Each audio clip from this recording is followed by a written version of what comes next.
حضرت عمر بن عبدالعزیز کے زمانے میں نا ایک سید صاحب کہتے میری 4 بیٹیاں تھیں تو مجھے ضرورت تھی، میری کوئی مدد نہیں ہو رہی تھی، میں درود شریف پڑھتے پڑھتے سو گیا تو مجھے خواب میں محبوب پاک کا دیدار نصیب ہوا۔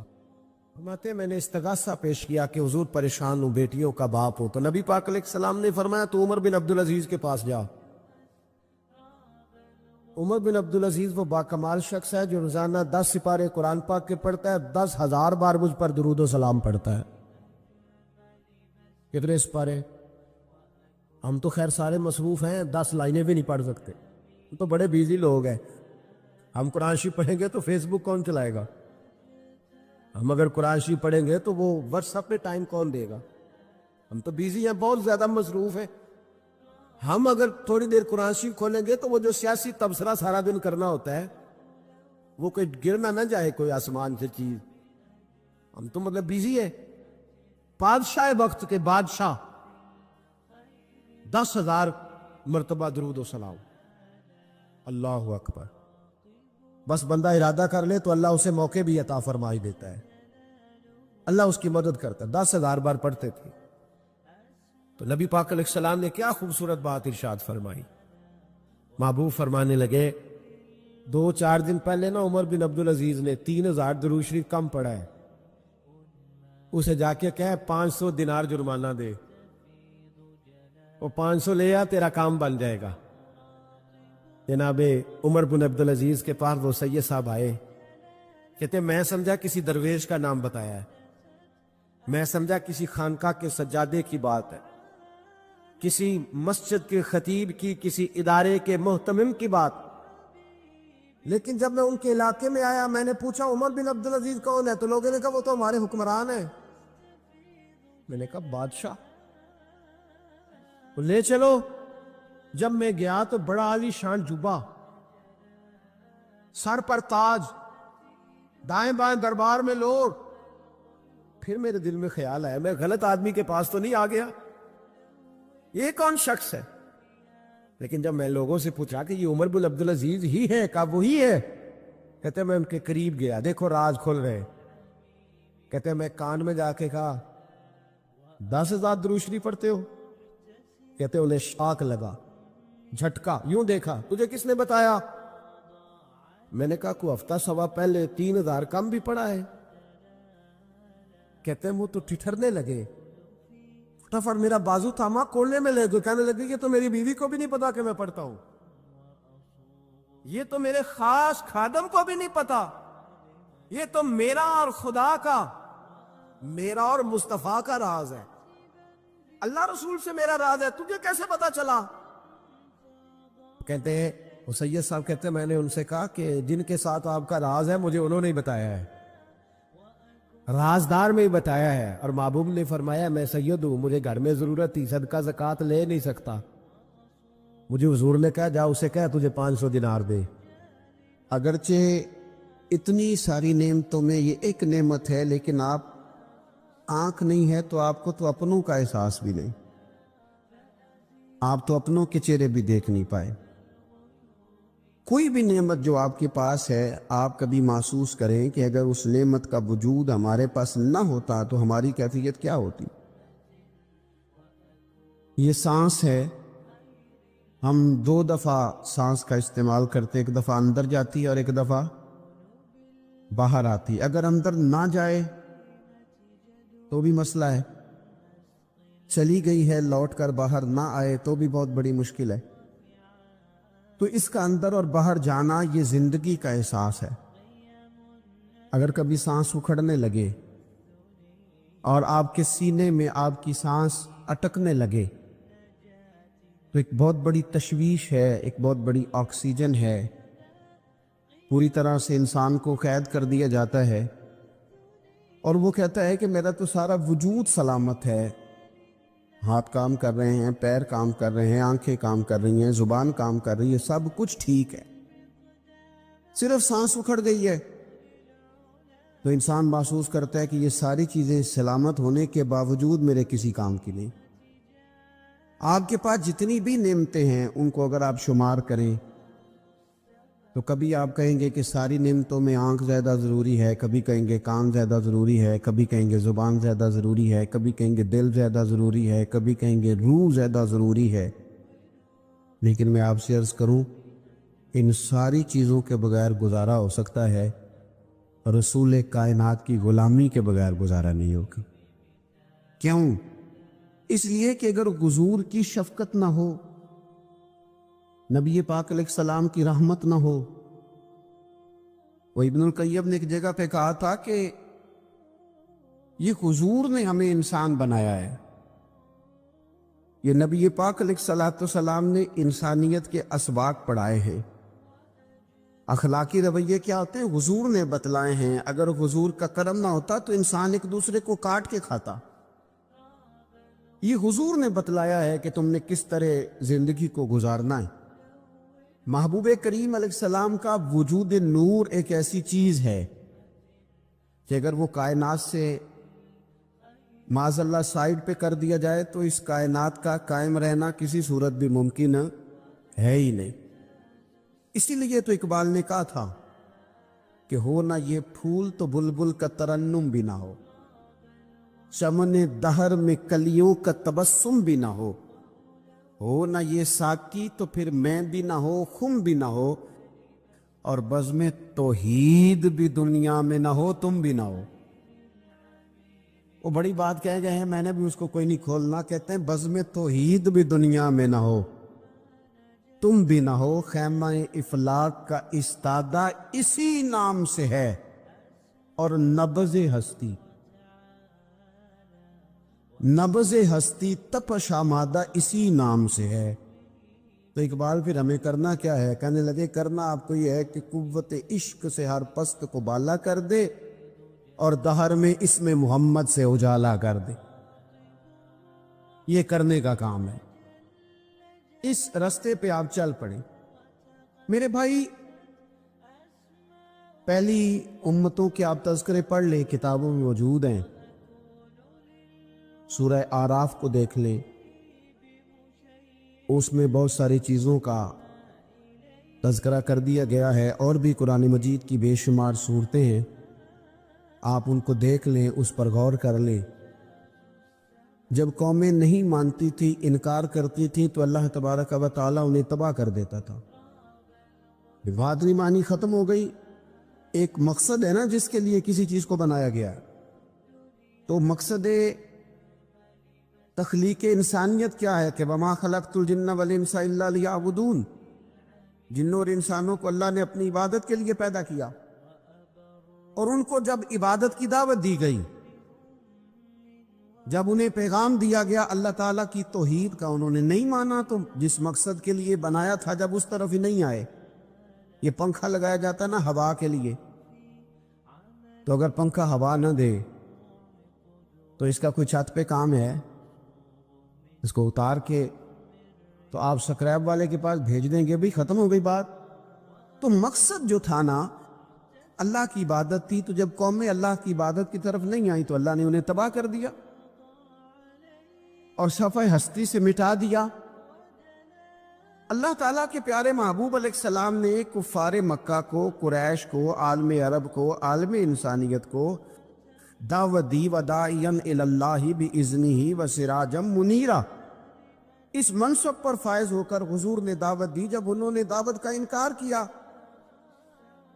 حضور نے انہیں عذاب سے ڈرایا، اللہ کے عذاب سے، چونکہ حضور نذیر ہے۔ انہوں نے یہ کہا کہ اگر آپ کہتے ہیں نا کہ ہم پر عذاب آئے گا تو پھر آپ وہ عذاب لے آئیں، ہم پہ آئے۔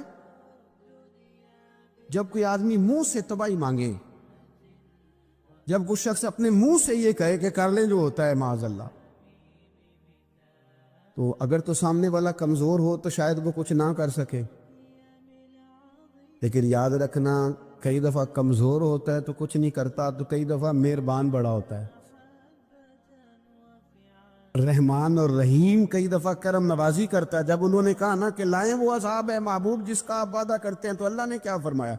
فرمایا وَمَا كَانَ اللَّهُ لِيُعَذِّبَهُمْ وَأَنْتَ فِيهِمْ۔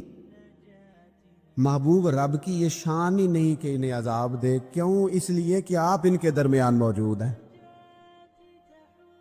اے محبوب علیہ الصلوۃ والسلام، اللہ کی یہ شان نہیں کہ انہیں عذاب دے اس حال میں کہ آپ ان کے درمیان موجود ہیں۔ آپ میری بات کو سمجھیں گے، غور کریں گے کہ کافروں کے درمیان اگر حضور موجود ہوں تو عذاب نہیں آتا، تو قیامت میں جب حضور مومنوں کے بیچ موجود ہوں گے، مجھے کہہ لینے دو نا کہ اساں جے ہاں گناہیاں دا جدوں اعمال نامہ فرول ہوئے پھر ذرے ذرے نے سامنے آ جانا ہے، جو جو منہ تھی بولیا بول ہوئے، اساں بھی کول حضور دے بیٹھ رہنا ہے، لکھ عمل ترکڑی تول ہوئے او دے کولوں بھی رب نے حساب لینا ہے جیڑا بیٹھا ہی محمد دے کول ہو صلی اللہ تعالی علیہ وسلم، او دے کولوں بھی رب نے حساب لینا ہے جیڑا بیٹھا ہی محمد دے کول ہوئے، جس کو کہتے ہیں قیامت حشر، جس کا نام ہے، جس کو کہتے ہیں قیامت حشر، جس کا نام ہے۔ تیرے دیوانوں کے لیے وہ دن تو جشن عام ہے، زیارت ہوگی نا حضور کی، تیرے دیوانوں کے لیے وہ دن تو جشن۔ اور ایک شاعر نے اور بات کھول دی، کہنے لگا ہر نظر کانپ اٹھے گی محشر کے دن، خوف سے ہر کلیجہ دہل جائے گا۔ اچھا جی، پھر کیا ہوگا؟ ہر نظر کانپ اٹھے گی محشر کے دن، آنکھیں پھڑ پھڑائیں گی، کانپیں گی اور کلیجے پھٹیں گے۔ منظر ہی ایسا ہوگا، انسان اپنے پسینے میں ڈبکیاں کھا رہا ہے، حساب کا وقت آ گیا ہے اور سورج سوا نیزے پہ ہے، زمین دھک رہی ہے، تو کہنے لگے ہر نظر کانپ اٹھے گی محشر کے دن، خوف سے ہر کلیجہ دہل جائے گا، پھر اوڑھ کر کالی کملی وہ آ جائیں گے، پھر اوڑھ کر کالی کملی وہ آ جائیں گے، پھر اوڑھ کر کالی کملی وہ آ جائیں گے، ہر نظر کانپ اٹھے گی محشر کے دن، خوف سے ہر کلیجہ دہل جائے گا، پھر اوڑھ کر کالی کملی وہ آ جائیں گے، سارے محشر کا نقشہ بدل جائے۔ میرے عزیز، حضور کے بغیر گزارا، نبی کریم کے بغیر کوئی چارہ، ہمارا کوئی سہارا ہی نہیں حضور کے بغیر، ہم کدھر جائیں سوائے محبوب کے۔ اس لیے نا صحابہ اس بات پر مطلع ہو گئے تھے، وہ نا بڑی بڑی دھیمی دھیمی باتیں پوچھتے رہتے تھے، اطلاع مل گئی تھی نا کہ اصل کرنا کیا ہے، تو جو رازدار لوگ ہوتے ہیں نا وہ پھر دھیمے دھیمے راز کی باتیں کرتے ہیں۔ حضرت انس بن مالک حضور کے خادم تھے، اماں نے دے دیا تھا حضور کی بارگاہ میں، کہتے ہیں میں 10 سال مدینے میں حضور کی نوکری کرتا رہا، تو قریب سے دیکھا تھا نا سارا کچھ، بہت ساری احادیث ان سے مروی ہیں، بڑی چیزوں کو دیکھا تھا، تو آپ سیاڑے ہو گئے، باتیں سمجھ گئے، قریب رہنے والے لوگ تو قربان پچھانن والے ہیں، تو گل جان گئے، گل کھول دے نہیں، تو قریب پہنچ گئے تھے نا، تو سمجھ آ گئی تھی بات کی۔ تو ترمذی میں موجود ہے، ایک دن حضور سے پوچھتے یا رسول اللہ قیامت والے دن آپ کو کہاں تلاش کروں؟ یعنی حضور علیہ السلام سے پوچھتے حضور میں نا قیامت والے دن ہے، بھئی بات تو یہ نا کہ اعمال ٹھیک کیا جائے، معاملات پر توجہ دی جائے، عبادات کا خیال کیا جائے، جو ہمارے ذمے ڈیوٹیاں ہیں وہ پوری کی جائیں، تو وہ کہتے ہیں حضور وہ قیامت والے دن کہاں تلاش کروں؟ تو حضور نے بھی نہیں فرمایا کہ تو اعمال ٹھیک کر، مجھے ڈھونڈنے کی کیا ضرورت ہے، کہاں ڈھونڈوں؟ تو حضور فرمانے لگے مسکرا کے فرمانے لگے، چونکہ قربان پچھانن والے ہیں تو اے گل جان گئے، گل کھول دے نہیں۔ حضور علیہ السلام سے کہا یا رسول اللہ میں نہ قیامت والے دن کہاں تلاش کروں؟ تو حضور فرمانے لگے حوض کوثر پہ۔ یا رسول اللہ وہاں کیا ہوگا؟ تو فرمایا امت پیاسی آئے گی تو میں جام بھر بھر کے پلاؤں گا، میں جام بھر بھر کے پلاؤں گا، ایسا کی تیری خیر تیرے میں کدے کی خیر، ایسی پلا کہ جس کا نشہ عمر بھر رہے۔ اور ایک نے کہا تھا کہ طیبہ سے منگائی جاتی ہے، سینوں میں رچائی جاتی ہے، توحید کی میں پیالوں سے نہیں نظروں سے پلائی جاتی۔ حضور صلی اللہ علیہ وسلم نے فرمایا حوض کوثر پہ بھی جام پلائیں گے؟ سیانے بڑے تھے، حضرت انس اور بلا ہمارا کر رہے تھے، یہ حضور سے پوچھ پوچھ کے نا تو ہمیں ایڈریس بتا رہے ہیں، کیونکہ حدیث روایت کر دی نا تو ہمیں ایڈریس سمجھا دیے، پتے بتا دیے کہاں پہنچنا ہے، ساری جگہ سمجھا دی۔ چلیں جدید دور آ گیا ہے، انہوں نے لوکیشن بتا دی کہاں کر کے نا کس جگہ جا کے سٹاپ کرنا ہے کام۔ یا رسول اللہ وہاں ملاقات نہ ہوئی تو حضور نے فرمایا پھر پل صراط پہ آنا۔ یا رسول اللہ وہاں کیا ہوگا؟ فرمایا امت گزر رہی ہوگی اور میں دعائیں مانگ رہا ہوں گا، رب سلم امتی، رب سلم امتی، یا اللہ میری امت کو سلامتی سے گزار دے، تو وہاں آ جانا، میں دعائیں وہاں مل جاؤں گا، قربان جائیں۔ فاضل بریلوی بول پڑے، کہنے لگے خدا کی رضا چاہتے ہیں دو عالم، خدا چاہتا ہے رضائے محمد، اجابت کا جوڑا عنایت کا سہرا، دلہن بن کے نکلی دعائے محمد، اجابت میں جھک کر گلے سے لگایا بڑی ناز سے جب دعائے محمد، رضا اب پل سے وجد کرتے گزریے کہ ہے رب سلم دعائے محمد صلی اللہ۔ تو عرض کی یا رسول اللہ وہاں ملاقات نہ ہوئی تو؟ میں نے کہا وہ ہمیں لوکیشن سمجھا رہے تھے، انہیں تو پتا تھا پہلے ہی، ایک قربان پچھانن والے ہیں تو ایک گل جان گئے گل کھول دے نہیں، تو وہاں نہ ملاقات ہوئی تو حضور نے فرمایا پھر میزان عمل پہ آنا۔ یا رسول اللہ وہاں کیا ہوگا؟ فرمایا امت کے عمل تول رہے ہوں گے اور میں ان کے لیے دعائیں کر رہا ہوں گا۔ میں نہیں جا سکا کبھی بچوں کے ساتھ پیپر دلوانے، استاد کو اجازت نہیں دیتے، کہتے ایگزامینر اور آئے گا کوئی، جس نے پڑھایا ہو اسے اجازت نہیں کہ تو جا۔ ابا جی کو اجازت نہیں ہوتی کہ وہ ایگزامینیشن ہال میں جائے، وہاں تو کوئی اور لوگ آتے ہیں۔ یہ بھی عجیب سبق ہے نا کائنات کا کہ سارے تعلیم و تربیت کے اسباق بھی حضور پڑھائیں، رنگ بھی سارا حضور ہی بتائیں، اور قبر کے سوالات بھی سارے ہمیں حضور بتا دے، اور جب پیپر ہونے لگے تو سرانے میں کھڑے ہو جائیں، تو پھر کہہ لینا ایک دفعہ پھر کہ وہ دیکھو لو کہ رب نے حساب لینا جیڑا بیٹھا ہی محمد دیکھو لو۔ بندے اپنے مالک سے بڑا پیار کرتے، اپنے رب کے ساتھ ان کا رشتہ بڑا محبتوں والا ہے۔ یہ تو ہو گئی اللہ تعالیٰ کی محبت۔ پھر نبی پاک صلی اللہ تعالیٰ علیہ وسلم نے ارشاد فرمایا کہ تم میں سے کوئی شخص اتنی دیر تک مسلمان نہیں ہو سکتا، مومن نہیں ہو سکتا، جب تک وہ اپنے ماں باپ سے، اپنی اولاد سے اور تمام لوگوں سے بڑھ کر مجھ سے پیار نہ کرے۔ تو اللہ سے بھی محبت کرنی ہے اور ہر چیز سے بڑھ کر نبی پاک صلی اللہ تعالی علیہ وسلم سے بھی پیار کرنا۔ گویا اللہ اور اس کے رسول صلی اللہ علیہ وسلم کی محبت کامل ہوگی تو پھر ہی ایمان مکمل ہوگا، پھر ہی انسان کو ذائقہ اور لطف اور شوق نصیب ہوگا۔ میرے عزیز یاد رکھیے گا، انسان کو اللہ تعالیٰ نے جب دل دیا ہوتا ہے اور اس کے سینے کے اندر دھڑکنیں رکھی ہوتی ہیں تو کوئی نہ کوئی محبت تو وہ کرتا ہی ہے۔ بعض لوگوں کو دولت سے پیار ہو جاتا ہے، صبح و شام اپنے لاکھ کو دو کو چار کرنے کے چکر میں پڑے رہے۔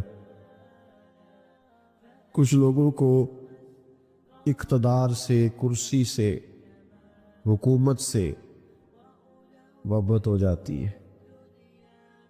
وہ بیچارے کہیں نیکی کا کام کرنے بھی جائیں، وہ بیچارے کہیں جنازہ پڑھنے بھی جائیں، کچھ بھی کرنے چاہیں تو نقطہ نظر سیاست رہتی۔ کچھ لوگوں کو شہرت سے بہت پیار ہو جاتا ہے، وہ ہر وقت چاہتے ہیں ان کی تعریفیں ہو، ان کے دل میں یہ خواہش مچلنے لگتی ہے کہ ہر وقت کوئی نہ کوئی ان کے گن گاتا رہے، ہر وقت کوئی نہ کوئی کسی نہ کسی جملے سے انہیں یاد کرتا رہے۔ یہ شہرت کی محبت، دولت کی محبت، اقتدار کی محبت، یہ انسان کے باطن کو اجاڑ دیتی ہے۔ اس کے جو روحانی معاملات ہوتے ہیں وہ سارے خراب ہو جاتے ہیں،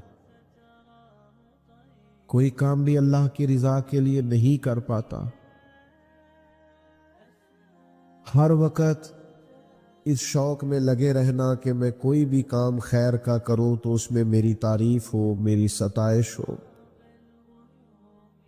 میرے لیے یہ جملے کہے جائیں کہ میں بڑا عظیم آدمی ہوں، میں بڑی خدمات سر انجام دیتا ہوں۔ اور آج کل تو نچلی سطح سے لے کر اوپر تک یہی حال ہے کہ لوگ کام کرنے کے لیے نہیں کرتے، کام دکھانے کے لیے کرتے۔ اس کے نتائج یہ ہے کہ جو روحانی زندگی ہے نا، بندہ عبادت کرے، خدمت کرے، کوئی ڈیوٹی کرے تو اپنے رب کے قریب چلا جائے۔ وہ بعض لوگ نیکی کا کام کر کے بھی وہ روحانیت نہیں حاصل کر پاتے۔ اس پر اللہ کے پیارے حبیب صلی اللہ تعالی علیہ وسلم کا ایک فرمان سمجھنے کے لیے اور سیکھنے کے لیے بڑا اہم ہے۔ کریم فرماتے ہیں کہ دو بھوکے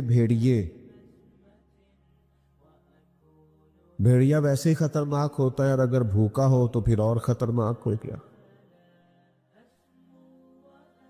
حضور فرماتے دو بھوکے بھیڑیے بکریوں کے ریوڑ میں چھوڑ دیے جائیں تو وہ اتنا نقصان نہیں کرتے جتنی دولت اور شہرت کی محبت انسان کے باطن کا نقصان کرتی۔ اجڑ جاتا ہے باطن، برباد ہو جاتی ہے کیفیات، وہ جو خاص لذات ہوتی ہیں مسجد حاضر ہونے کی، عبادت کرنے کی، غریبوں کی مدد کرنے کی، وہ ساری لذات چلی جاتی۔ وہ دکھانا، سکھانا، سنانا، فیس بک پہ ڈالنا، انہی چکروں میں الجھ کر لوگ اپنی روحانی زندگی کو ضائع کر بیٹھتے۔ اور اس پر پھر ایک بڑی مضبوط حدیث بخاری مسلم میں اس طرح بھی موجود ہے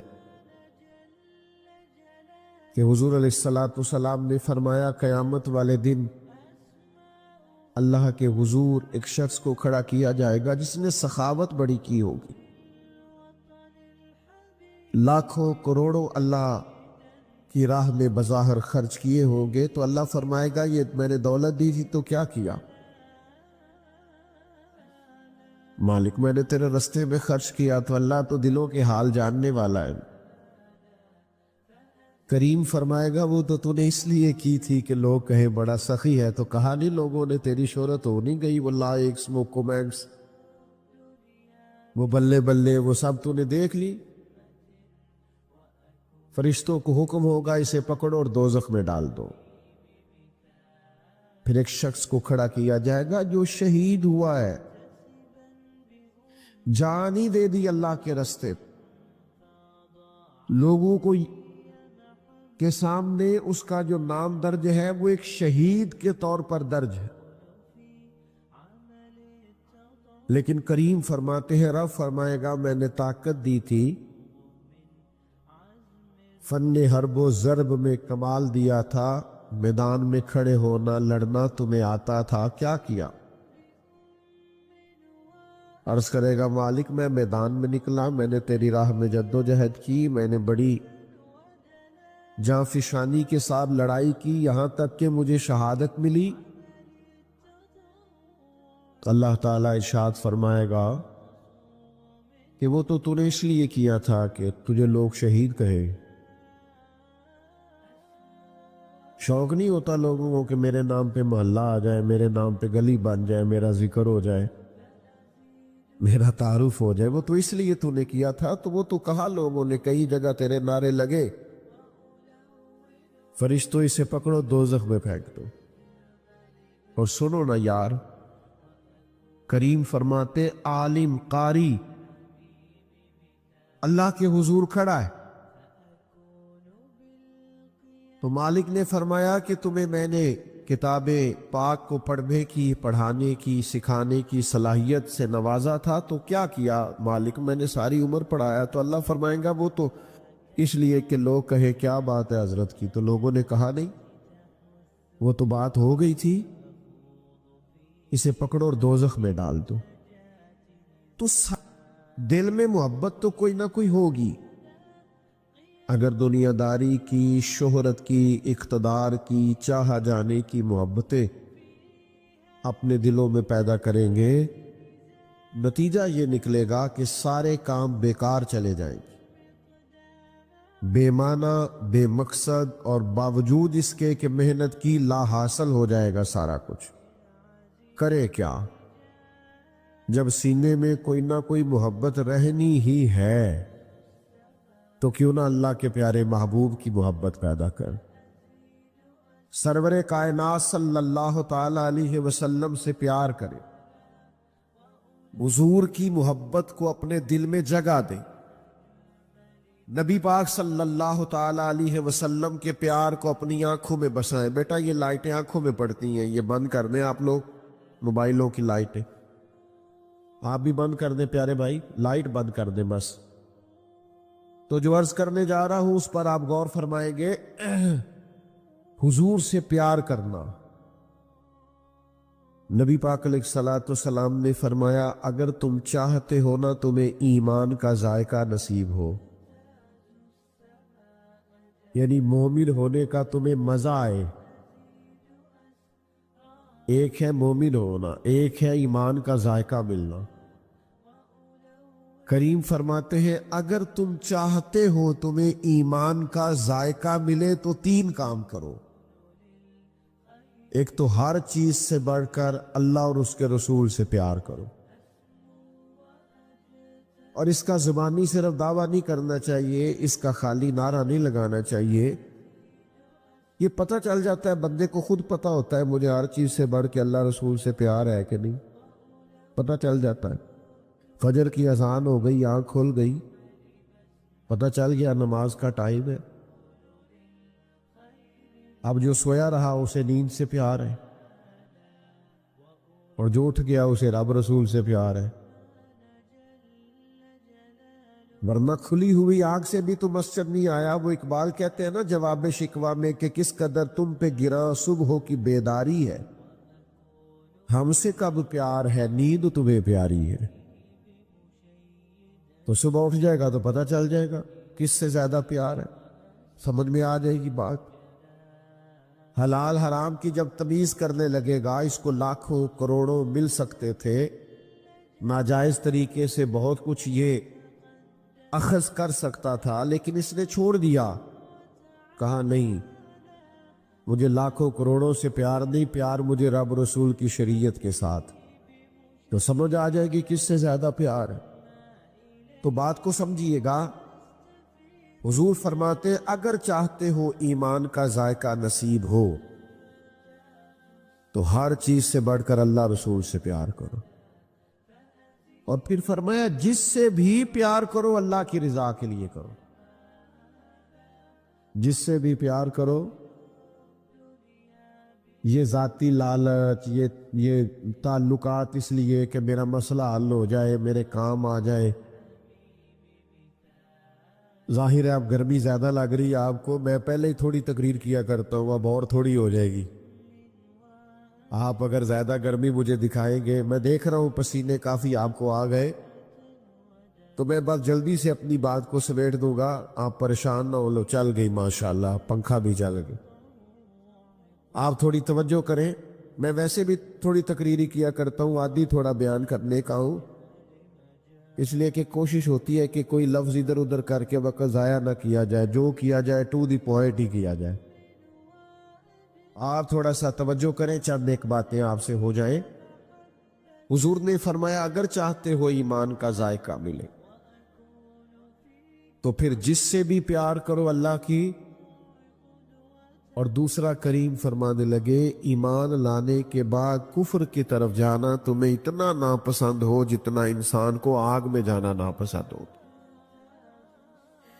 اگر یہ تین چیزیں تم اپنے اندر پیدا کرنے میں کامیاب ہو گئے تو تمہیں ایمان کا ذائقہ نصیب ہوگا، تمہیں ایمان کی لذت نصیب ہوگی. نبی کریم سے محبت کرے،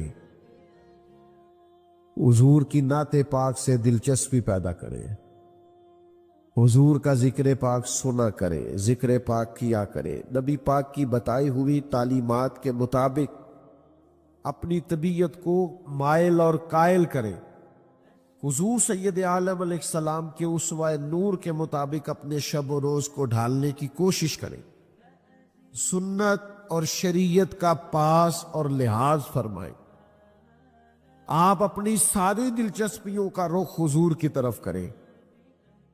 آپ کو اندازہ ہو جائے گا کہ جینا کسے کہتے ہیں اور مرنا کسے کہتے ہیں.